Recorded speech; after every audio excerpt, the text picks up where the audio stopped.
All right, good evening, everyone. Welcome to our MAPS presentation, our first presentation of the spring 2021 semester. And I just wanted to let you know that I appreciate, the MAPS committee appreciates all of your- Welcome to our MAPS presentation, our first presentation of the spring 2021 semester. And I just wanted to let you know that I appreciate, the MAPS committee appreciates all of your- to our MAPS presentation, our first presentation of this.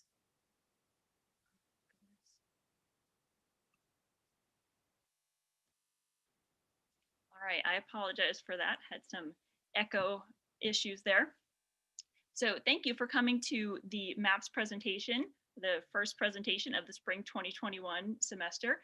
And I just wanted to make a couple of announcements as we get started. So if you scroll down on the YouTube page, you'll see that the Giving Day for MJC for both the Great Valley Museum and the MAPS presentations is still available if you're able to contribute, or if you have contributed, we really appreciate it.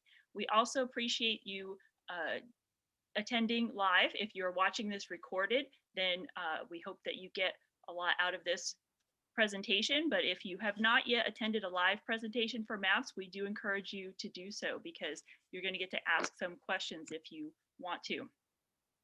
So just one more announcement: if you want to attend a science colloquium, the first science colloquium is coming up on February 10th, a Wednesday afternoon. And the first topic is going to be an update on COVID. So keep an eye out for that. Our format tonight, we're going to have a 45-minute presentation, and we're going to save the questions till the end. You can post them at any time in the YouTube chat, and our professors Bill Anelli and Susan Kerr are going to be compiling those and asking the speaker at the end of the presentation. But you can post any comments or questions at any time. All right, so and those questions will be asked at the end. And right now I have our speaker being introduced by our MAPS committee member, Richard Anderson, our MJC Emeritus Professor of Microbiology and local science advocate. So Richard, please introduce our speaker for tonight. Oh, thank you. I'm really excited about tonight's program. Jeff Mirocha is an atmospheric scientist at Lawrence Livermore National Lab, pretty close here, over the mountain, where for over 15 years, he's worked on many projects involving Earth's atmosphere and renewable energies. Jeff also teaches at the Meteorology and Climate Science Department at San Jose State University.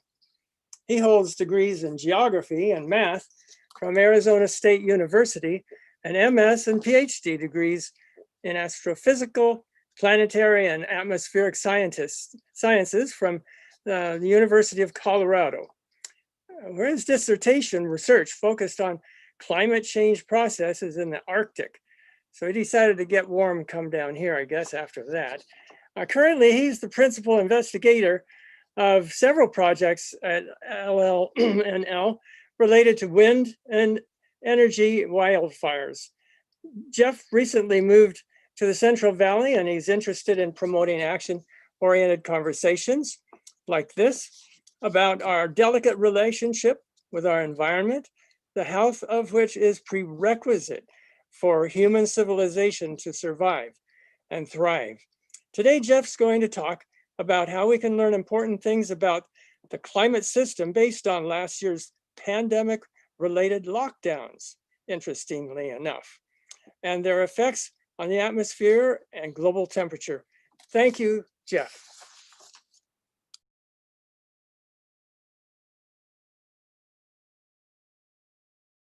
Okay, thank you very much for the opportunity to kick off this year's Modesto Area Partners in Science seminar series. I'm really pleased to be able to talk to you all about a very important issue, which is the climate crisis that we're currently experiencing. I've listed my affiliations here on the screen, but from today's perspective is going to come to you as a member of planet Earth, a citizen of this planet that we live on. And with that, I want to use this pandemic lockdown and its effects on global temperature so that we can better understand how the climate system works. And with that understanding, perhaps we can make better decisions about what to do about the climate crisis more generally. So I'm going to use a few charts like the one shown here, and I'm going to describe some of the data, where they come from, what they mean, and how they are related to physical processes in the atmosphere, and finally, how those processes are related to human activities so that we can understand the influence that human beings have on the climate.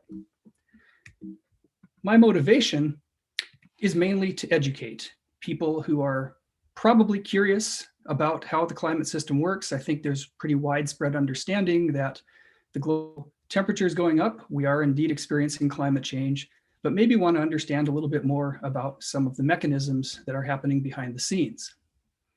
I'm going to give this talk from the perspective of a basis of accepted facts about what we know about the climate already. And I'm not going to try to explain whether or not the climate is warming and how we know it any more than I want to explain to you how why viruses exist and that they can kill you even if they're too small for you to see them with your eyes.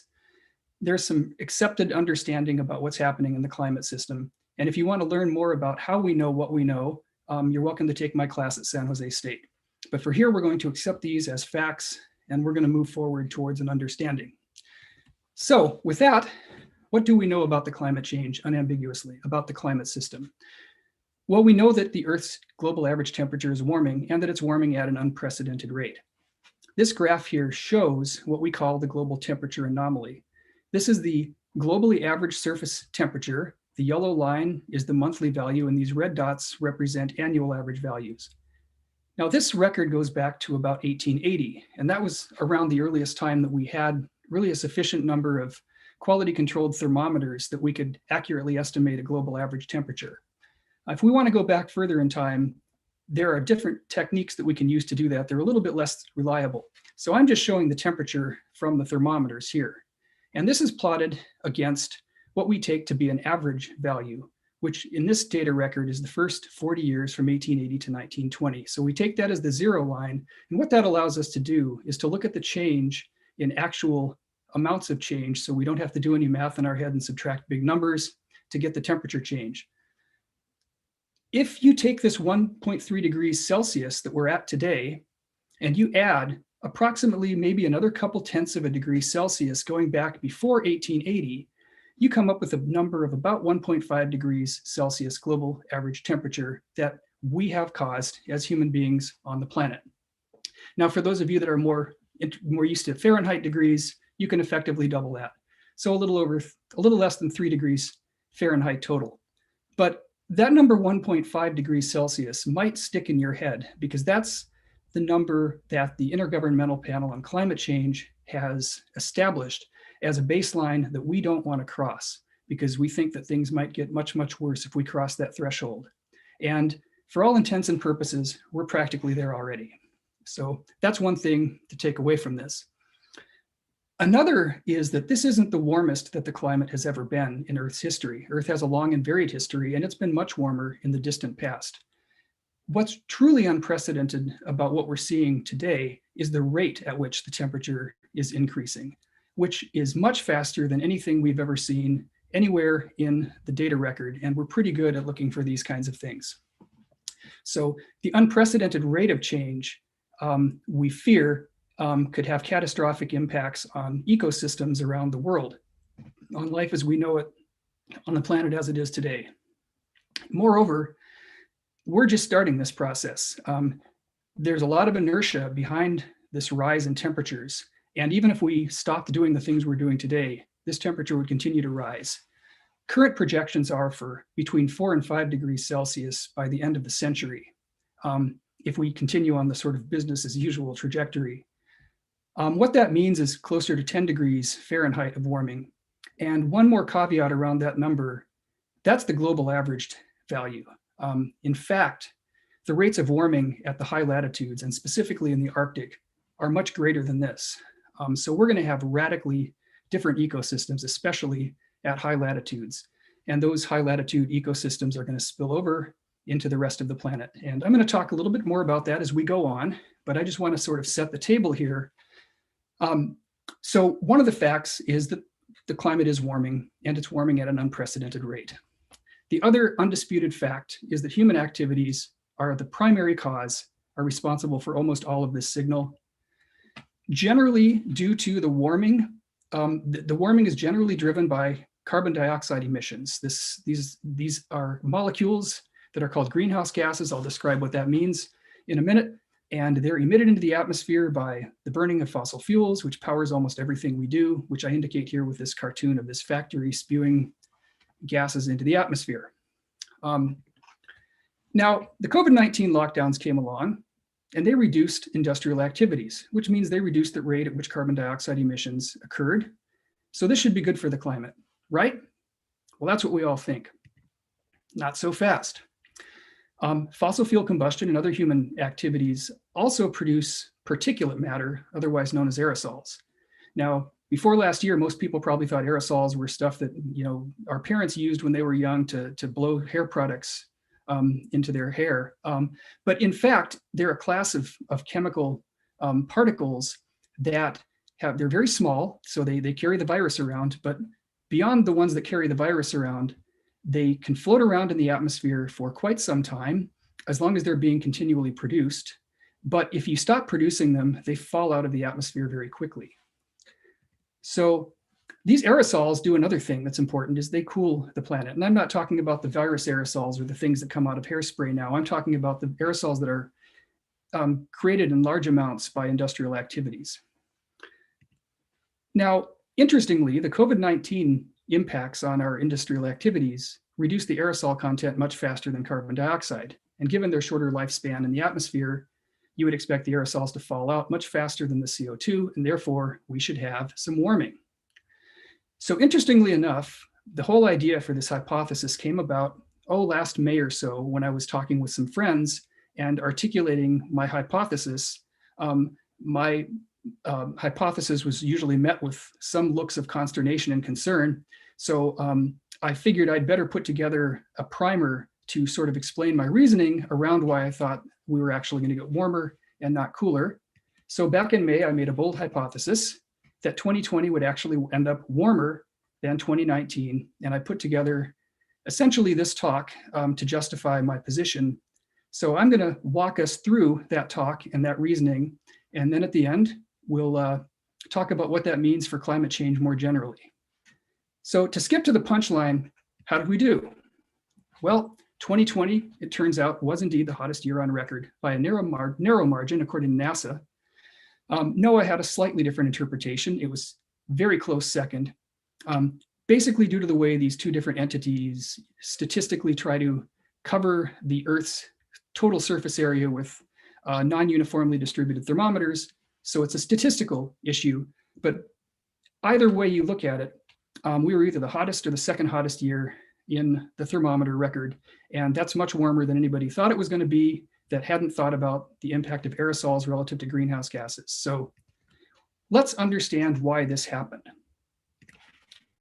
So back in May, there was an article that came out called the biggest carbon crash here. And this image kind of shows the dimensions of the issue.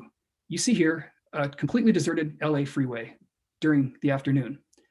And you see very clean air in the atmosphere, two things that are fairly uncommon in the LA area. This clean air is something that people have been noticing all over the world, really. I mean, in this area, the Central Valley, we have historically bad air pollution problems, but last year was remarkably clean. And this image looking up at the Sierra Nevada from near Fresno shows the difference that clean air can make in the appearance and the air quality. But this was happening all over the world. This is a view of the Himalayas from Kathmandu, very clear skies. So are we finally healing the planet? Or is there more to the story? Well, to understand this, we need to go on a little adventure. And that starts with understanding air pollution a little bit better. So air pollution is a mixture of both these aerosols that cool and these greenhouse gases that warm. The image on the upper right has lots of aerosols. We generally refer to that as smog, and you can see smog with your eyes. And you can even see that it's a little bit darker in the image on the right because smog actually blocks out a little bit of the incoming sunlight. It actually makes it a little bit dimmer. And for this reason, people call smog global dimming. On the left, we see no such global dimming. But there's also something else in both of these atmospheres, and that's greenhouse gases. Carbon dioxide is the chief greenhouse gas that we're concerned about, but there are a whole bunch of different greenhouse gases in the atmosphere. The point is, greenhouse gases are clear. You can't see them with your eyes.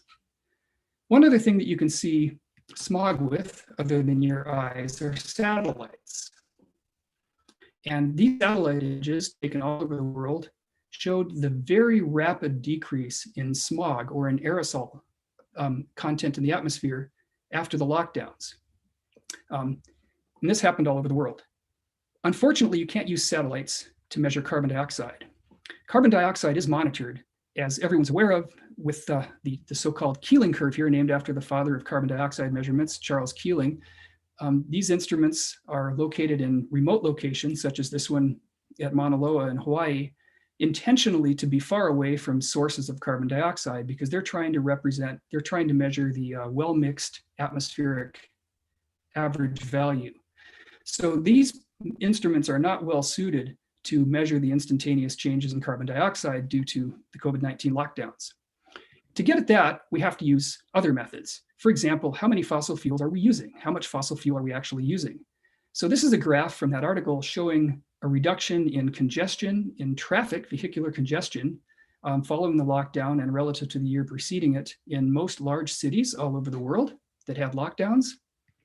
We all know that people are flying around less. There's much less air traffic. And because of this, we can see that we've reduced the rate at which carbon dioxide is being emitted into the atmosphere. So we're not measuring carbon dioxide directly here, but we're looking at the rate of emission. So this graph shows that in billions of tons of CO2 emitted per year, starting at 1900 until the present day. Now, if you look at this trend, you see that there are some wiggles up and down, and that these little downward wiggles are associated with geopolitical events such as world wars and other things. We made a projection at for this year, these people made a projection that we would reduce our emissions, or the rate of emissions, by the largest amount that had been observed in human history. At the same time that this came out, we heard that we were setting global carbon dioxide concentrations despite the COVID-19 crisis. Well, how is this possible? How can we be reducing the rate of emissions and still have record-setting carbon dioxide concentrations? Well, the answer to that riddle is that we're still emitting carbon dioxide into the atmosphere faster than natural processes can remove it. So what this shows is a reduction in the emission rate, not the reduction in the amount of CO2. The amount of CO2 is still going up. And this is shown in the graph at the right. The blue line here on the right shows the same information over a little bit longer time scale, but it's the same trend. And this pinkish line actually shows the atmospheric concentration of CO2 in parts per million by volume. And we see that even though there are some wiggles in the blue line, which is the emission rate, the red line keeps going up and up and up forever, because we're continuing to add carbon dioxide to the atmosphere faster than natural processes can remove it. So smog is decreasing, CO2 is increasing. Shouldn't we actually expect warming? Well, that's my argument. So let's take a little bit deeper dive into the processes that relate carbon dioxide and aerosol processes to global warming. And we start with the greenhouse effect.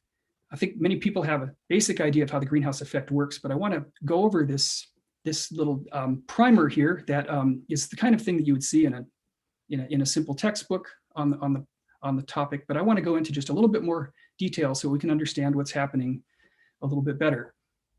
So the first thing to understand here is that the Earth's climate is ultimately powered by the sun. That's where we get all of our energy from. And that energy comes to us from the sun in the form of electromagnetic radiation. So when you think about radiation here, this isn't ionizing radiation that you would get from radioactive decay. And if you go up into outer space, there are some high energy radiation products that come out of the sun, gamma rays and X-rays, that can hurt you. But on Earth, we're lucky we have an atmosphere that shields us from those harmful rays. So what really comes in is energy. That is the kind of energy that all objects in the universe exchange Everything with a temperature radiates. The sun radiates, the earth radiates, you radiate. And radiation travels through space at the speed of light, and it carries energy. If we didn't have the sun, the earth would have no temperature. We get our energy from the sun. So the solar energy we refer to as shortwave radiation to distinguish it from long-wave radiation, which we'll talk about in just a minute. And we differentiate between the wavelength of radiation because from the perspective of climate, that's really the characteristic that matters. Okay, so we all know that electromagnetic radiation occurs in waves, and sunlight is made up of waves. And in fact, if you break sunlight up by passing the white sunlight through a prism, you can actually see the sunlight deflected into the different color bands that represent different wavelengths of radiation.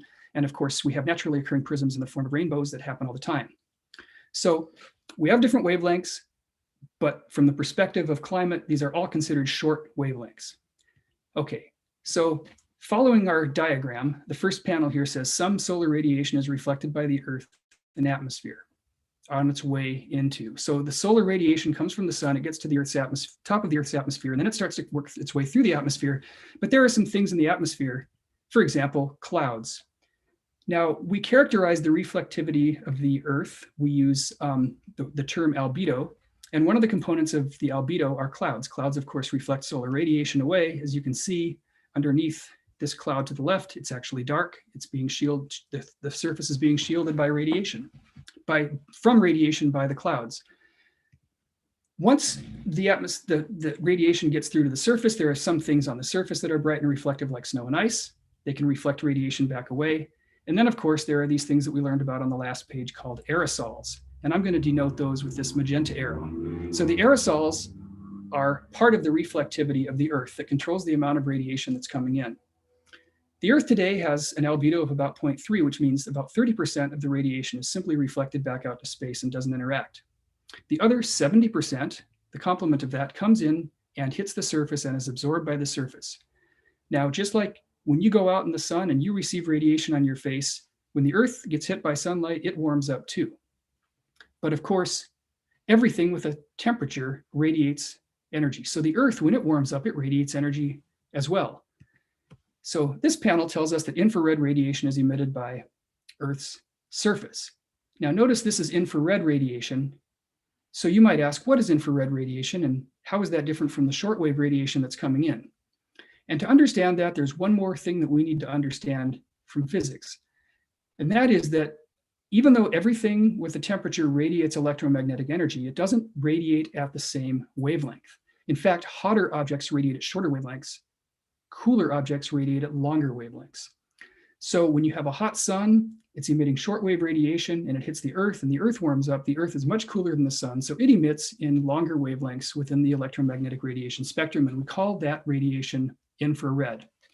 And this is important because, as I said before, the wavelength of the radiation is really the important consideration for how radiation interactions force the climate system. The next thing that happens then is that some of this infrared radiation that's leaving the Earth passes through the atmosphere, but some of it is absorbed by greenhouse gases. So here we need to understand greenhouse gases. We have understood now how radiation gets into the Earth, but we haven't yet understood how radiation gets back out. So what actually happens is as follows. Let's take a quick look at the chemical composition of the Earth's atmosphere. So we're talking about the clear part of the atmosphere here, not clouds or aerosols, but just the clear air that you can see through on a clear sunny day. Most of the atmosphere consists of nitrogen and oxygen and a little bit of argon. And these are basically inert chemicals from the perspective of radiation. But there's this little sliver of things called greenhouse gases. Greenhouse gases are more geometrically complex.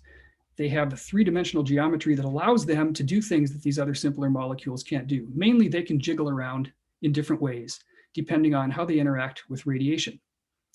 Now, it turns out that the energy of radiation is proportional to its wavelength. So very short wavelengths have very high energy, and they go right through all of the gases in the atmosphere, including the greenhouse gases.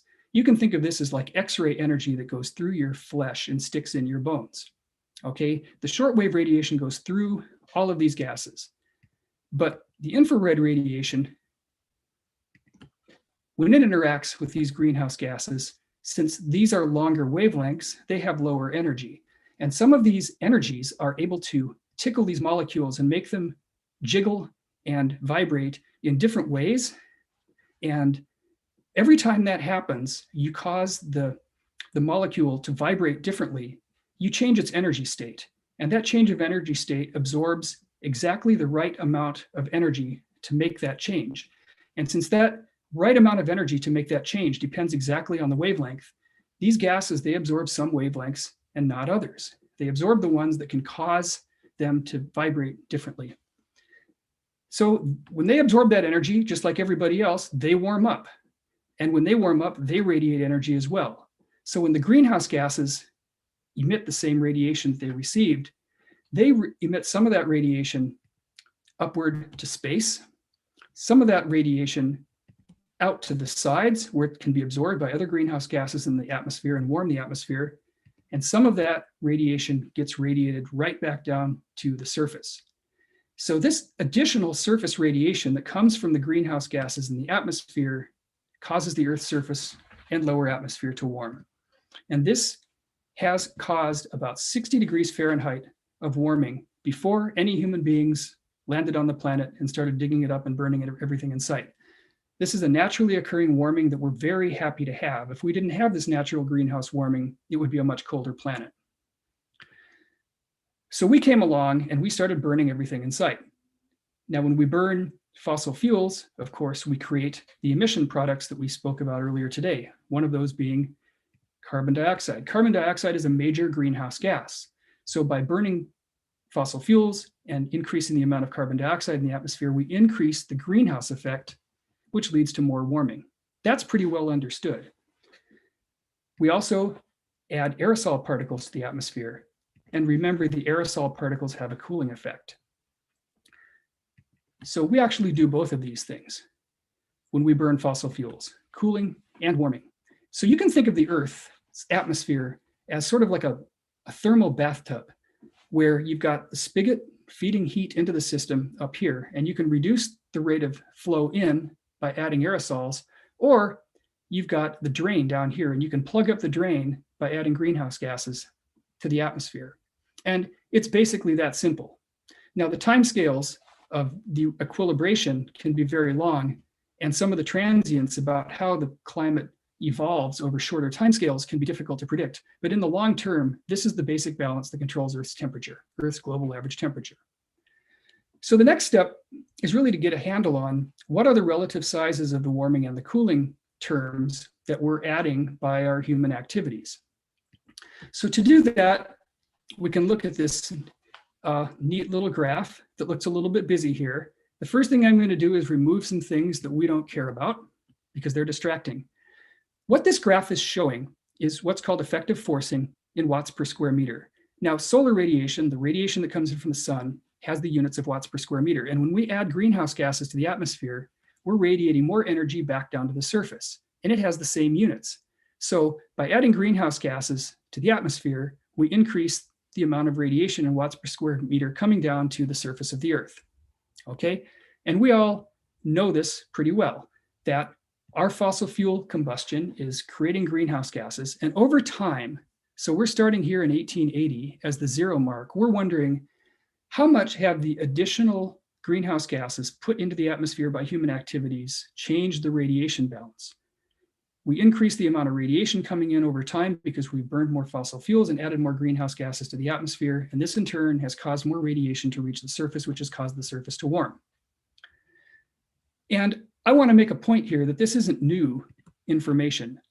Back in the early 1800s, French mathematician Joseph Fourier understood this, that there was an imbalance between the radiation that we understood and the temperature of the planet that couldn't be rectified without introducing some other form of absorption. He hadn't identified it yet, but not too many years later, the famous Irish physicist John Tyndall came along, and he actually conducted experiments in the laboratory to measure the greenhouse gas trapping of infrared radiation. The person who really put the theory together was the famous Swedish chemist Svante Arrhenius, who wrote a paper in the late 1800s describing the influence of carbonic acid upon the temperature of the ground, and essentially predicted much of what we've seen today. So this isn't new science. One thing that wasn't as well understood, though, back in the days of these pioneers was the role of aerosols that cool the atmosphere as well. So if you look at this graph, these two lines here deal with aerosols, and they're both below the 0 line, which means these are actually removing energy from the system. These are blocking out solar radiation that would otherwise make it to the surface.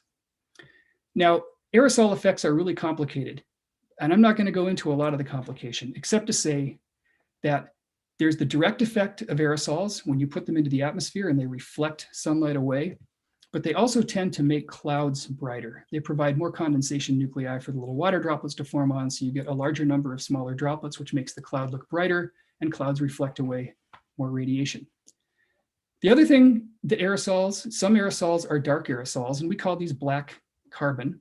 And this is the stuff that you see chuffing out of the exhaust pipe of a diesel truck. That's an aerosol that will attract solar radiation and absorb it and warm up. So these actually have a warming effect, and especially if they fall on lightly colored surfaces like snow, or if they get up into clouds, they can darken clouds. So while aerosol effects are complex, they're not that complex to understand in the aggregate. And in fact, from this graph, you can do a very simple calculation, and you can see that there's been about 3 watts per square meter due to greenhouse gases, and about another 0.6 from black carbon. That results in a total positive change due to human activities of about 3.6 watts per square meter. On the negative side, if you add up the direct aerosol effects and the indirect aerosol effects, you have a cooling effect of about minus 2.4 watts per square meter. You can put these both together and you can get an estimate of the total radiative impact of human activities on the atmosphere. This estimate's probably a little bit low because it doesn't account for a couple of things that I neglected. The value is probably closer to about 2 watts per square meter because we didn't include water vapor effects. Water vapor is also a greenhouse gas, and it's not included in this panel. And when you warm up the air with carbon dioxide, that warmer air evaporates more water vapor. So there's also more water vapor, which is also a greenhouse gas. You end up with more warming. So we're at about 2 watts per square meter. Okay, so that doesn't seem like much. If you went into a dark room with a 2-watt light bulb, you wouldn't see very far. But remember that this is 2 watts per square meter over every square meter of the Earth's surface, 24 hours a day, 7 days a week, 365 days a year. And this has caused the warming that we've experienced so far. So with that, we can begin to make predictions about what might happen in the future based on what's happened in the past and our understanding of a little bit of the chemistry and a little bit of the physics of what's going on in the atmosphere. So that's what I'm going to do next. Oh, I forgot to mention, we also have occasionally volcanoes, and volcanoes can have a strong cooling signal because they release lots of ash particles into the atmosphere, which are another form of aerosols. So they don't last very long, but when they do come around, they have a pretty significant impact.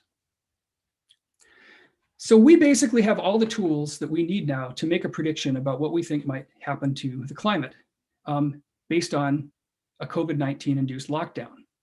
So let's make a hypothesis. Suppose you were in early 2020 and you wanted to make a prediction about what was going to happen. Well, we learned that greenhouse gases stay in the atmosphere for a really long time, but aerosols only stay for a few days or weeks unless you keep continually emitting them. That means, well, first we need a hypothesis. So let's assume that we have one short duration COVID-19 lockdown at the beginning of the year, and then we return to normal. What we would expect from that is a slight reduction in the rate at which we're emitting carbon dioxide into the atmosphere. But the amount of carbon dioxide is going to continue going up. And that means the radiative effect of adding carbon dioxide is going to continue to increase the heating of the Earth. It's just going to do it a little bit more slowly. On the other hand, as we learned with the air pollution studies, the aerosol content comes out of the atmosphere within a matter of days or weeks. And because of this, you get a disproportionate loss of the cooling. You haven't lost any warming, you've lost a bunch of cooling. So back at this time period, we were starting to get data from what happened in March and what happened in April. And we had some of the warmest months on record during those time periods which I hypothesize is largely due to the absence of the aerosols. Now, that's one hypothesis. But suppose instead of just one little blip and then back to normal, suppose we have a new normal. Suppose we have recurring lockdowns. And suppose we permanently reduce the amount of industrial activity, or we shift industrial activities towards sources that don't produce greenhouse gases.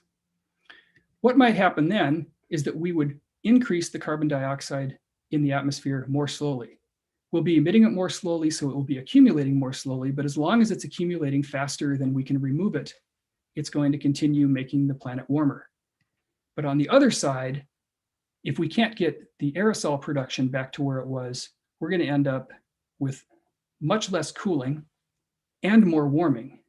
And so you'd have to expect, everything else being equal, accelerated warming. So that's the hypothesis, and that's what actually ended up happening. And there were a few other groups that predicted some likelihood that this would happen if we couldn't come back out of the COVID-19 induced lockdowns. And sure enough, we set the hottest year on record by a narrow margin, or the hottest year, or number two, very close. So what we thought might happen actually happened. Here's an actual graph of the temperature. This is the same one that I showed in the yellow on the very first slide. This is a NASA product.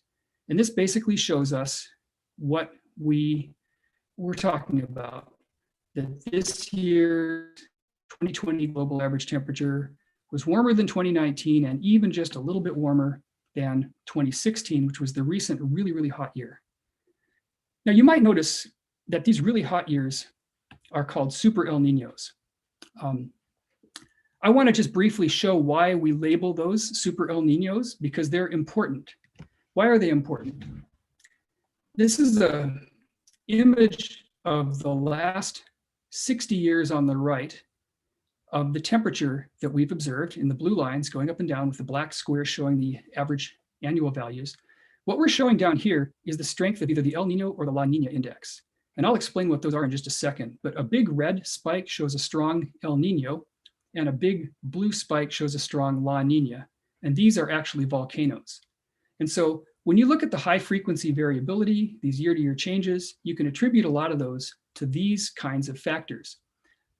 The other thing to note is that when you have a really strong El Nino, you tend to have a correspondingly large temperature increase. And when you have a really strong La Nina, you tend to have a lower temperature. So it's curious that in 2020, we had a moderately strong La Nina, but we didn't have a corresponding dip in the annual average temperature. So something else was going on. My contention is that something else that was going on was the effect of the aerosols in the atmosphere falling out. So I want to show you one more thing, and that is that El Nino and La Nina cycles do not add heat to the atmosphere. They simply vary the rate at which the atmosphere and the ocean exchange heat. A typical course of events in the Southern Ocean. So this is a picture of the Pacific Ocean. These are the land masses, North America, South America, and Australia. So we're looking at the Pacific Ocean here. And these colors here represent sea surface temperature, with the reddish colors being warm colors and the bluish colors being cool colors. In a typical year, there are easterly trade winds, and they blow the warm surface water from the west coast of South America towards Indonesia and Australia. As that happens, cold water has to come up to replace that water, and you get a cold surface temperature over the eastern part of the ocean and a warm surface temperature over the western part of the ocean. And you get a lot of rain over Indonesia, and this is a typical state of affairs in the Pacific Ocean, Southern Pacific Ocean. When El Nino happens, you end up getting a reversal of the wind patterns. The winds will blow that warm surface water way towards the east, replacing what used to be cooler water with warmer water. It shuts down the upwelling. Bad fishing. So the fishing people don't like this. It causes droughts and fires because the rain shifts over to the east. So Indonesia usually has droughts and fires. But from a climate standpoint, the biggest issue is you've enlarged the footprint of really warm water that's interacting with the air. relative to normal conditions. La Nina is the exact opposite. In La Nina conditions, you amplify the easterly trade winds, which pushes the warm water further west and exposes more of the ocean surface to cold water, with the effect of actually cooling the global average surface temperature a little bit. So I went through just a little bit of an explanation of El Nino because I think it's important to understand El Nino only causes the surface temperature of the ocean to change because it sloshes warm surface water back and forth. It doesn't actually add any heat overall to the Earth's system. So when you see these up and down wiggles in the temperature time series here, what you're seeing are the effects of El Nino, but when you look at this overall upward trend, that can't be explained by El Nino, that's us. So with that said, it's even more remarkable that we had a record year temperature despite a strong La Nina situation setting up. One other thing that happened this year is we had a lot of fires. And very briefly, I just want to show, and we all remember this, most of North America was shrouded in smoke for a large portion of the summer. That probably cooled things down a little bit. And before that, we had massive fires in Australia. Now, any geographer knows this isn't Australia, this is South America, but the smoke from the fires went all the way across the ocean. So we had a huge amount of shielding of sunlight, which makes it kind of interesting because we, in some sense, replaced human aerosols with natural aerosols without really meaning to. So the experiment isn't conclusive because there are always a lot of mitigating circumstances and it becomes really difficult to tease all of these things apart. But if we didn't have these forest fires, there's almost no doubt that this surface temperature would have been much warmer than it actually was. So we learned that temperature got hotter. What actually happened to CO2? The prediction was the rate of CO2 would go down. In reality, the rate of CO2 emission went down, but of course, CO2 kept on increasing because we were only slowing down the rate at which we were adding it to the atmosphere. We weren't removing carbon dioxide. So with that, let's go back to our analysis of what the impacts of COVID-19 might have been or were on the planet. And let's think a little bit more broadly about what does this mean for a transition away from fossil fuels. So we stopped burning as many fossil fuels during the COVID-19 lockdowns because we had to. But what happens if we move away from fossil fuels? And there are a couple of reasons that we might do that. What might happen by the end of the temperature? Can we make a quick prediction? Well, there are a couple of reasons we might do this. One is that we've learned that air pollution is really bad. And in fact, it's really bad for COVID-19 sufferers. But if doing the right thing for the right reason isn't a strong enough motivation to reduce air pollution, economic factors may drive people to do that anyway. And there was an article that came out explaining how Poland decided that they weren't going to continue subsidizing their coal industry anymore because of the economic pressures of COVID-19. And this is something that's happening worldwide. We have renewable energies that are cheap and abundant, and people are moving away from fossil fuels. So what does that mean for climate change?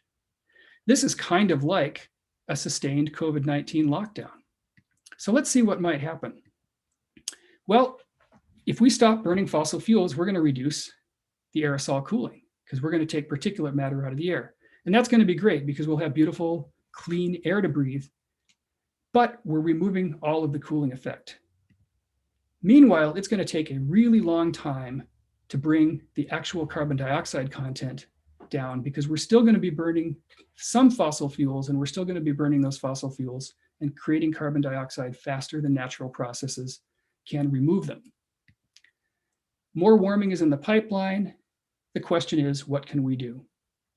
So the last thing I want to talk about for just a minute is geoengineering. Geoengineering is the intentional modification of the climate. Now, I want to make it very clear that I'm not advocating for any particular type of geoengineering or even for geoengineering in general. What I am advocating for is an awareness of the predicament that we're in and what the possible remedies for that predicament are. So let me explain very briefly what geoengineering might be able to do to help us. One thing that we can do is that we can pull carbon dioxide out of the air. And this will eventually reduce the greenhouse effect, which is really what we want to do. This can be done with engineering devices, as shown here. This Dr. Seussian sort of thing that sucks the CO2 out of factories and puts it down into caverns. You can think about doing this also with ecosystem management. This is one remedy, but this is going to be very, very slow because none of these technologies really scale up economically. There's no market for this, unfortunately. There should be, but there isn't. So we're stuck. This is going to be very, very slow. The other lever that we have to play with is called solar radiation management. And this is the other Faustian bargain. The first Faustian bargain is that our pollution, which is really bad for us, is offsetting some of our global warming. The other Faustian bargain is we might need to do that even more aggressively if we remove the aerosols. We might need to add them back in. There are lots of different ways that this could happen, but the net effect of this is that we can do a few different things. We can brighten clouds, we can put sunshades in space, we can even put little mirrors all over the place. And some people, this guy, Dr. Tao at Harvard, are actually talking about ways of scaling this up. Crazy as it sounds. But desperate times call for desperate measures. If we can implement this in a way that's safe, we could potentially strongly cool the atmosphere. But there are lots of unintended consequences. We don't know what it's going to do to global circulation patterns. Who's going to govern this? Who gets to decide what temperature everybody wants to be at? Can this be weaponized? If we cover up enough of the carbon effect with geoengineering, do people stop worrying about reducing carbon? Then the carbon is still in the atmosphere and still going into the oceans and killing the oceans. So there's really a lot to think about here. And again, my point isn't to advocate for any one of these things, but is just to have an open mind that we may be in a real pickle and we may have to think about some fairly aggressive intervention steps to get our climate system back in shape. And these are the levers that we have to play with and some of the technologies that we have at our disposal to do it. So with that, I want to summarize. This has been a long and complicated talk, but it's a big and complicated problem. And hopefully this has afforded some insight into some of the mechanisms that we have and how we can impact things going forward. The take-home message is COVID-19 did have an impact on climate, probably will continue to have an impact on climate because it's causing some transitions, which are needed transitions, but alone they're not enough. We've reduced air pollution, which is good. We've reduced carbon dioxide, which is good. We've reduced aerosol emissions, which is good for health, but bad for climate. The net effect is rapid increase of warming, and we're likely to see more. How much? How soon? Stay tuned. I want to sort of end with the polar bear here. The polar bear has become an icon for climate change. We basically destroyed this bear's house. But we're in the process of destroying our own. And one of the reasons we're destroying our own house is because of feedback mechanisms. So the classic feedback mechanism would be your air conditioning and heating system at your house. If you're in your room and suddenly it gets warm, you want the air conditioner to come on because that brings the temperature back down. But if you got the wires crossed and it got warm and then your heater came on, it would get warmer. And we have some mechanisms like that built into the climate system. And one of those is actually shown right here. If you look at this white area, which is where the sea ice is now, and you look at this red area where the sea ice used to be, you've replaced what used to be white reflective surface with dark blue absorptive surface. This surface is absorbing radiation that used to be reflected. Okay, we've basically turned up the tap coming into the heat bathtub. All right, this can be shown in a sort of cartoon over here. Imagine humans come along, they release carbon dioxide, the earth gets warmer, warmer air melts sea ice, then the darker sea absorbs more sunlight, and pretty soon you keep this up for a little while and you don't have any sea ice left over anymore. And you think, whew, okay, well, there wasn't that much sea ice, it's all gone, but we're safe now. But actually, we might not be, because around the sea ice is permafrost, which is basically frozen organic matter that's decomposing very slowly. And underneath that, you have these things called gas hydrates, which are sort of like little ice cages that hold methane inside of them. It won't take much heating to begin to melt the permafrost, allowing the biological activity to release carbon dioxide and methane. And if you destabilize these methane hydrates, then you start releasing methane into the atmosphere. Methane is a very potent greenhouse gas, much more potent than carbon dioxide. And this can keep increasing the temperature until eventually you have this outer feedback loop where you're thawing the tundra, releasing the methane more into the atmosphere. Pretty soon, these two things are happening and you don't need humans releasing CO2 anymore. The Earth has taken over. And as if it can't get any worse, that stuff can move down to lower latitudes and start forest fires in heat-stressed environments. Of course, trees are made of carbon, so this puts more carbon dioxide into the atmosphere. So not all is gloom and doom if we intervene now, but I just want people to be aware that this is the trajectory that we're heading towards if we don't get our act together. And we're going to lose the oceans, right? So what do we need to do? We need to be informed, number one. We need to talk to our friends and family and inform them. We need to demand and create appropriate policy. Otherwise, we're going to inherit a planet that looks like this. So there are some policy options. There are things we know about, right? Wind energy, solar energy, a new transportation grid, electric cars. That's all great. We all need to do all of that as fast as we can. That's going to reduce the amount of carbon dioxide we put in the atmosphere, but it's also going to reduce the particulates. And until that carbon comes down to pre-industrial levels, we're going to get more warming unless we embrace technologies that can actually help us remove carbon or potentially reflect some energy back to space. These are the cards that we're dealt with. These are the hands that we have to play. While I don't advocate that we adopt any of these, it might not be a bad idea to do a little bit of research, because we've all seen recently what happens when something comes along and you don't have a playbook to follow. So I invite you all to join hands, talk to each other, get involved. This is important. This affects all of us. And with that, I'd like to thank you all for your attention, and I'd be happy to take any questions.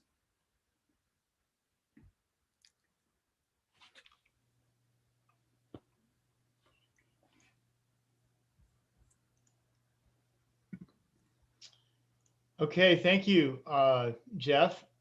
And I think my first there's questions kind of fall into a couple of different groups, and this is Professor Villanelli from philosophy asking, kind of looking at the questions on the YouTube. Those of you who are still here, maybe you can still add questions to the YouTube while we're speaking. Professor Susan Kerr will also be helping with the questions. So the first questions have to do with the science of climate change. There's some questions about how the science is done. And Danielle asks, if we only have 140 years of data for global temperature, how do we know that the rate of change is faster than before? Christian asks, why should we trust climate scientists if we can't predict the weather 2 weeks from now? So maybe we can, and he also asks, doesn't carbon dioxide just come from natural sources? So if you want to maybe address these questions about climate science, like why can we trust it? Sure. Since we can't trust the weather and the other. I invite you to take my class if this hasn't scared you away completely, but if we go over all of this talk in a whole semester, it comes in a lot more slowly and is more comprehensible. But more to the point, before we had thermometers at a widespread enough distribution to really reliably estimate a consistent global temperature, we still had some thermometers, but we also have things called proxies. A proxy is something that stands for something else. There are all kinds of things that we can use to infer temperature. We can look at ice cores, and we can look at the gases that are trapped inside little bubbles of air, and we can look at the ratio of isotopes of different chemicals. And those tell a story about temperature that we can put back together. We can count tree rings. We can look at the width of tree rings of different species of trees. We can statistically correlate those with the existing thermometer record. And when we find a good correspondence, we can then extend back in time using tree rings. We can do the same thing with sediment cores that trap pollens that come from plants that only grow in certain conditions. There are sea creatures that die and deposit their shells on the ocean floor, and the chemistry of the upper ocean responds to temperature changes. There are lots and lots of these things called proxies, and that's how we can extend the temperature record back in time and how we know that this rate of warming is unprecedented. That's question number one. Question number two responds to how can we predict climate if we can't even predict the weather? And the answer to that question is actually quite simple.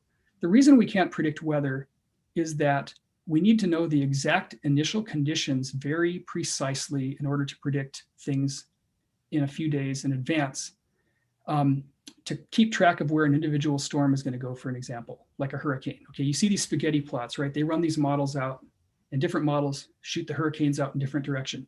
That's because we can't measure the initial condition quite well enough. And there are some uncertainties in the model that cause the trajectories to diverge.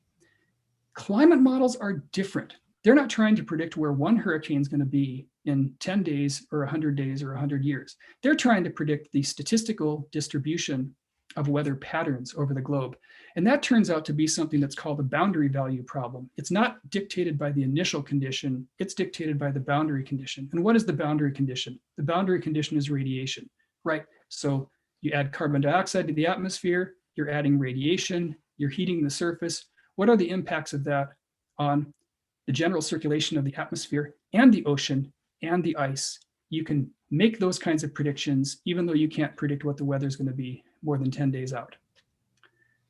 And the third question, I'm blanking on that one. I was hoping you'd stop at 2, Bill. Yeah, so that's fine. I guess is there a website or I think a lot of those kinds of climate questions about the science have been asked and answered by climate scientists for over and over. Is there a website that kind of gets into that? So one website that I like a lot is skepticalscience.com. That's one word, skeptical science. When you hear the word skeptic, you think, oh, that's going to be some denier site. But actually, skepticism is the bread and butter of good science. You always want to be skeptical.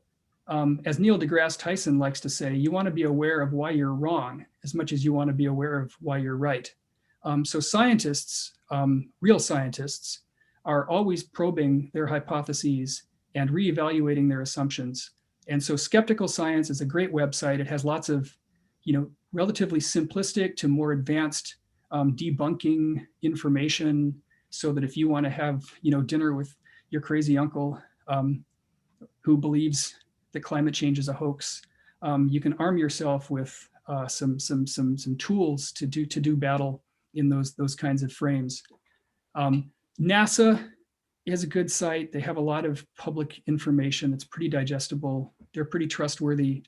The Intergovernmental Panel on Climate Change has a whole bunch of stuff. They tend to be pretty conservative, but they have a pretty good high-level assessment of what the state of the science knows about the environment and what we think are likely future states based on different methods of dealing with the crisis. They usually call these representative concentration pathways, but do we keep burning lots of fossil fuels? Do we transition to renewables? And so those are 3 excellent resources. Okay, and I put one of those in the chat on YouTube. So the next set of questions has to do with kind of geoengineering questions. Linda asks, are all the satellites, I think also Karine is asking this, Karine Hume, the satellites and all the space trash that's up there already, is it already doing this? Is it already like acting like mirrors? Emily asks, are there other ways to emit aerosols? I mean, you mentioned a little bit about cloud seeding. Maybe I think some students want a little more detail about like how we would use aerosol emissions, artificially that aren't polluting. Yeah. To lower the temperature. And then some questions about geoengineering. So a lot of students want to know, want more detail on that. Yeah, so I think we could have a whole talk on geoengineering, and I'm not an expert on geoengineering. I will say that we do have some space junk up there, but it's really not enough to filter out the incoming radiation. We have to be more intentional if we really want to reflect away enough radiation. As far as different ways of injecting aerosols into the atmosphere, there are some people who have looked at some interesting things. You want to use inert chemicals that aren't going to destroy other things.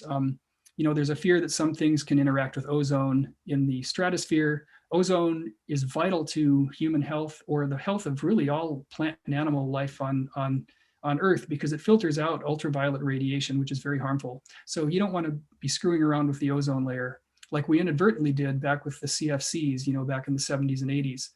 Fortunately, we got that under control. But actually little micro diamond particles made out of carbon is something that people have looked into, and it sounds expensive, but you can get a high altitude plane, spray these things around, and potentially have an effect that should be pretty inert.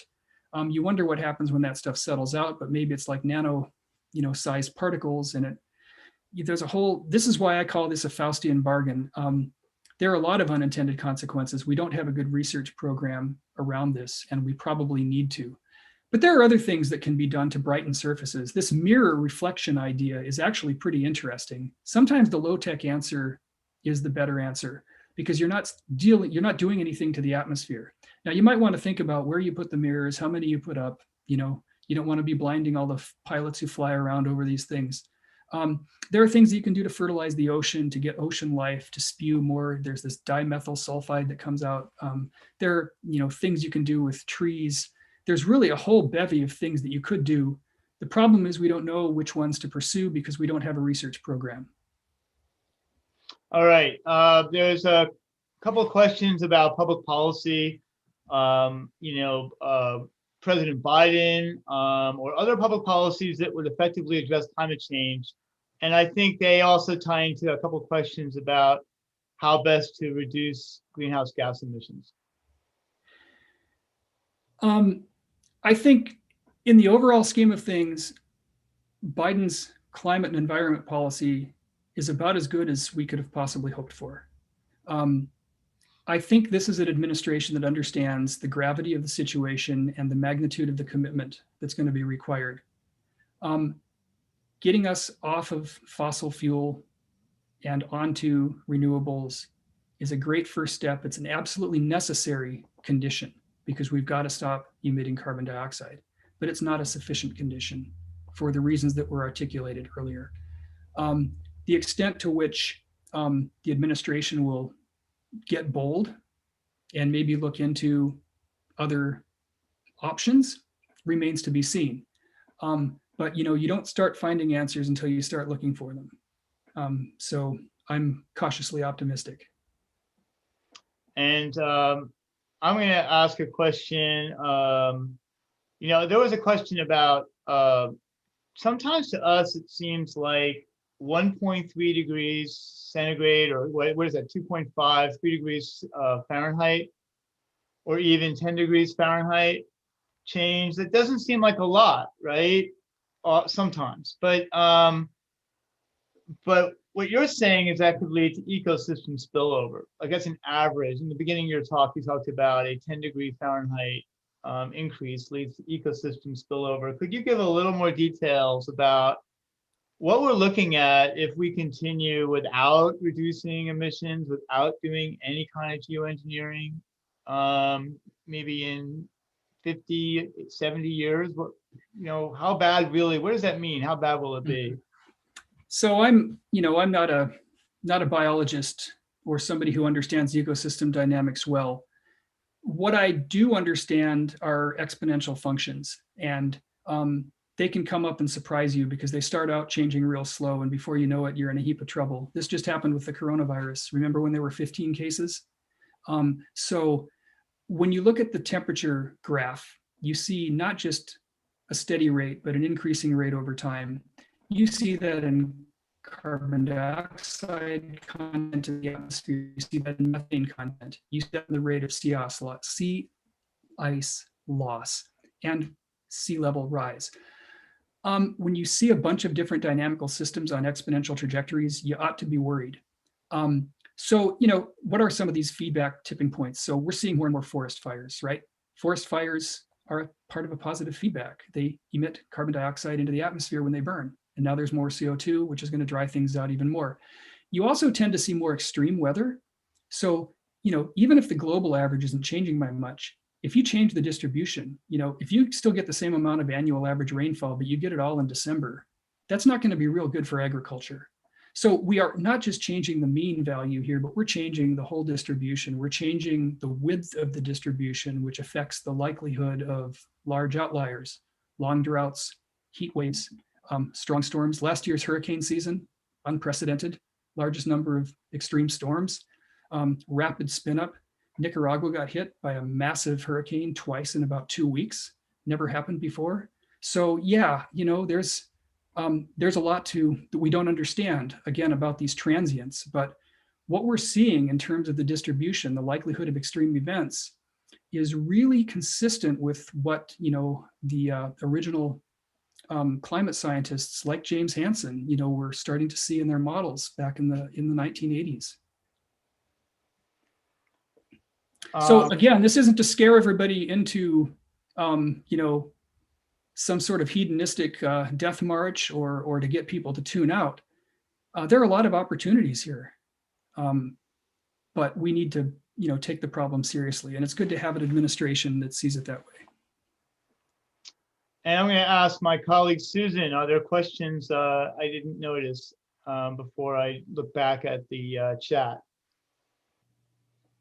Oh, Susan's there. All right, I see another question here. Jeff, this is wonderful. Does pollen have a cooling effect on the atmosphere? Wow, is that a good question? I think it might, because it can be a condensation nucleus for clouds. So if you have lots of pollen in the air, you might have brighter clouds. It's probably not a strong one, but it could have an effect. That's the kind of out-of-the-box thinking we need. Okay, I am not seeing, let's see. So Bill, I I guess, see at least one that asks, like, what can people do now? Are there actions? What actions would be best? yeah. Well, starting on, let's see, 1, 2, is it line 7? What can we do? I know, I don't mean to be snarky. This is a really tough question. And I totally get where you're coming from. This is a big problem.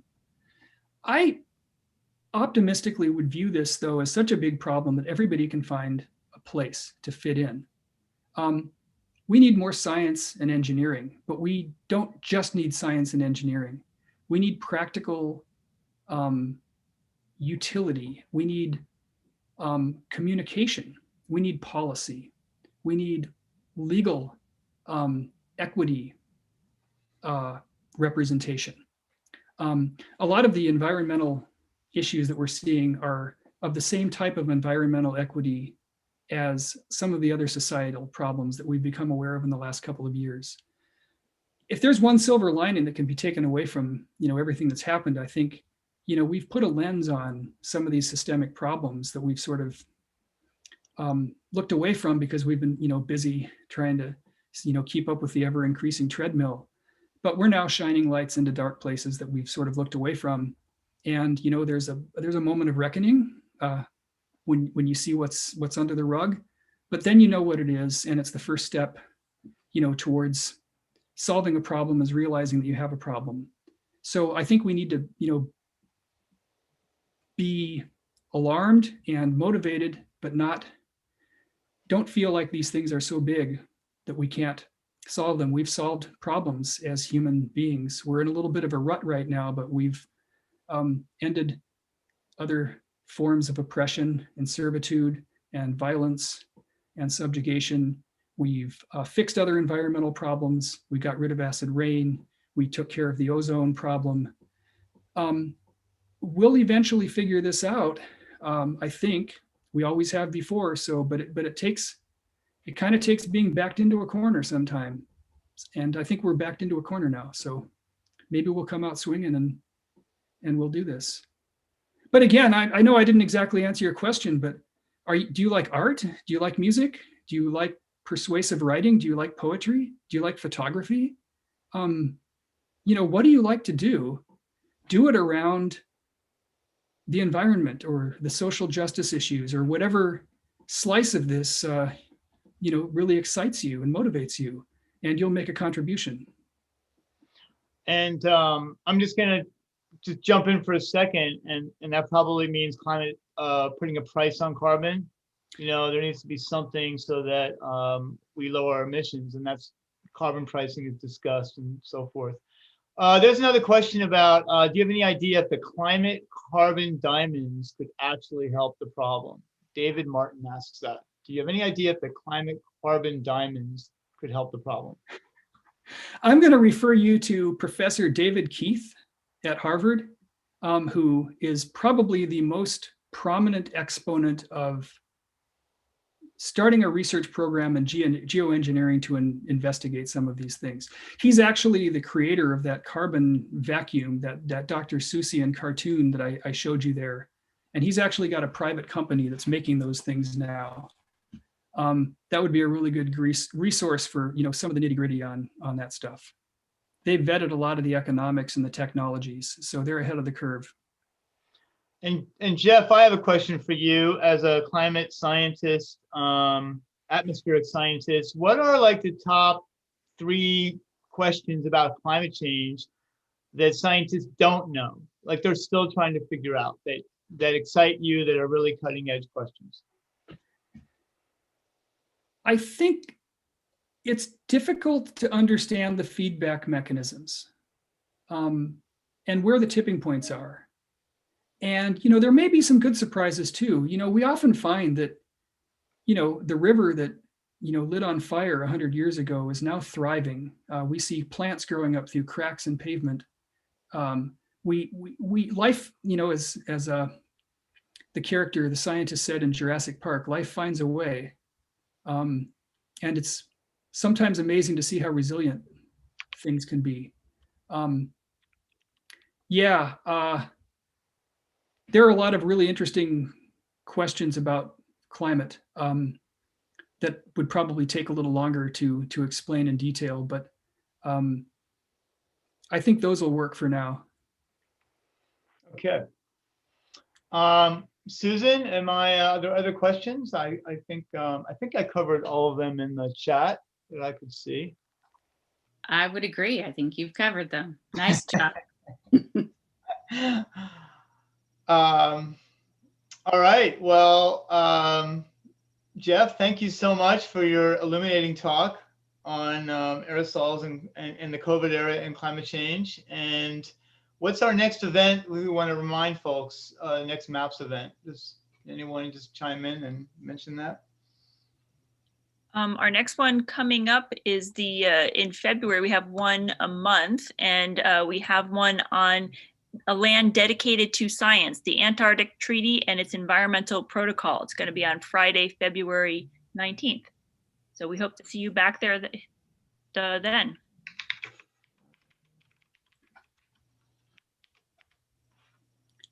All right. So local groups, if anyone's interested in local groups, I just saw a question. You can email me directly at Philosopher Bill.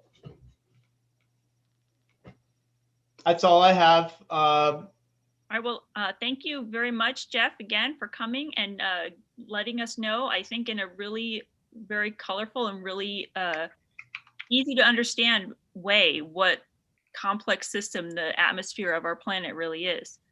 So I think with that, we'll wish everyone a good night and a great weekend, and we'll see you back here next month. Thank you.